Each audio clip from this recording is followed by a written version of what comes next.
Right, so this is The Evil Within, the new game from one of the creators of the original Resident Evil. Yes, Mr. Shinji Mikami, That's the one. who's pretty much responsible for survival horror as a genre as we know it. Yep. Which makes this kind of a big deal. Yeah, I mean, a lot of people have been looking at recent Resident Evil games and saying, well, I want a true survival horror game. They've been going more actiony. And while Capcom has said, like, Resi 7 will be going back to more traditional survival horror roots, in the meantime, Resi's original creators are already doing it. Yeah, I mean, Capcom saying the next Resident Evil game will be different to the last one, I've kind of learnt to take with a rather large pinch of salt, considering, I don't know if you remember the rumours after 5 that 6 would actually be like a complete reboot. Oh, yeah. And obviously that didn't happen. Well, it kind of did. Like, they tried to depends what you define as reboot as, Yeah.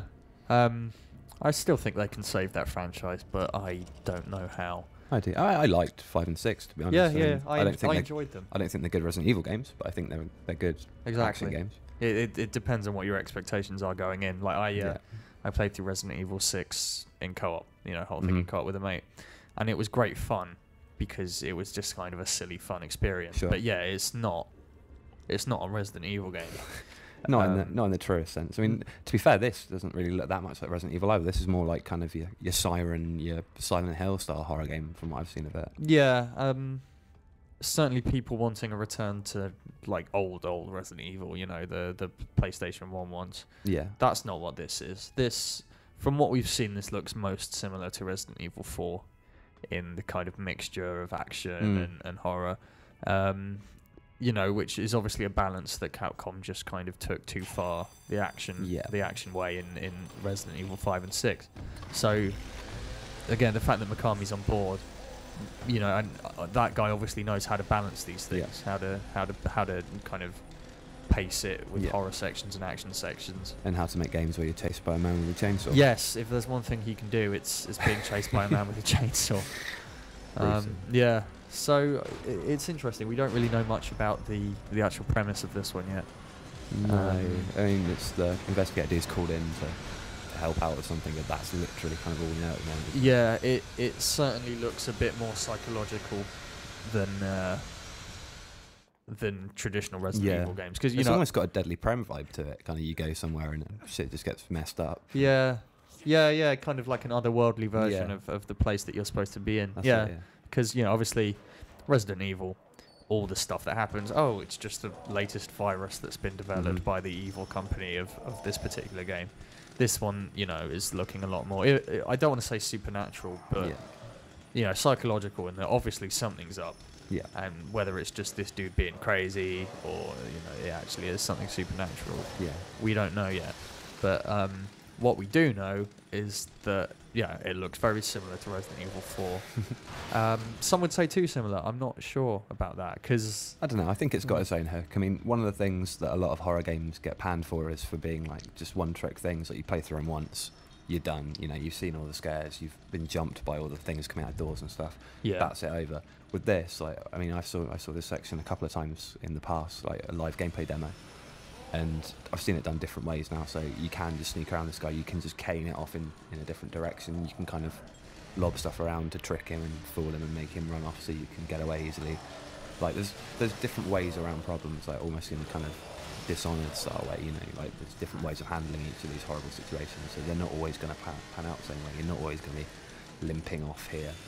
Sometimes you can get away quite cleanly. I think he still gets you at the start there. I think that's a scripted thing, but that's something that most horror in general suffers from, I think, is that obviously once you're familiar with the thing in particular that is supposed to be scary, it becomes less scary. Impact, like Amnesia is one of my favourite games of the last few years, but the best bits of Amnesia, the scariest bits of Amnesia, are the first 2 or 3 hours before you actually encounter one of the monsters that wants to kill you. You might catch a quick glimpse, or you might hear it behind you, but it's, and again, this is something that Silent Hill always did so well, is that it doesn't need to show you the bad stuff if it could make you think that it's there anyway. It's, all the important work is done in your head rather than the game going, look, a spooky ghost. This is why I don't have much time for Dead Space, because you know, there's no subtlety in that at all. No. In the first, like, 2 minutes of the first Dead Space, it's like, oh, this is a mysterious space station.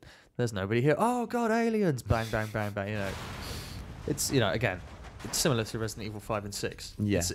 They're fine games, but not scary. Yeah, I mean, it's not... Dead Space isn't what I call survival horror at all. It's a horror game, sure. It's a horror shooter, basically. Like, I love the Dead Space games, personally, but that is what I like about them. They're kind of...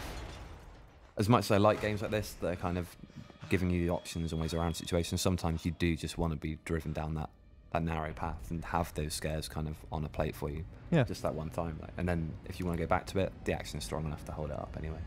So, obviously, in this scene, our investigator dude, this is not the outside that he remembers when he walked into this building. So, again, obviously... something's up, whether it's psychological, whether he's traveling through time, or, you know, we don't know. We just don't know. I'm interested. You know, it looks like it's going to have a relatively interesting story. Yeah, I mean, the premise is great and it looks great. It's got the right team behind it, certainly, and an attitude that should win it kind of a few fans back from kind of the Resident Evil flagging people. So yeah, I mean, I think some people kind of thinking this is going to be the savior or the redefinition of survival horror. I think that's probably a bit of a stretch. Yeah, I mean, again, I'd argue that indie games like Amnesia, Outlast, Daylight, Routine, stuff like that is already kind of redefining the horror game genre. This looks to just be a kind of throwback in a way to like the glory days of Resi 4, and you know, I don't think it's going to reinvent the rules. I don't think it's going to do anything particularly new, even in how it plays. But I think it's just going to be a really solid, you know, just decent kind of, again, just return to what made Resi 4 really good. And the fact that Mikami's how Resi 4 that is. Yeah, exactly. You know, remember defending a building from a bunch of dudes with, you know, torches who were really mad at you. He's game time. Yeah, Mikami is certainly in his comfort zone here. Yeah, and that's fine as long as you know what to expect, you know. So do we think there'll be a guy in a trench coat trying to sell you things from inside his coat? I'm hoping that this is actually set in the same universe as the Vanquish series.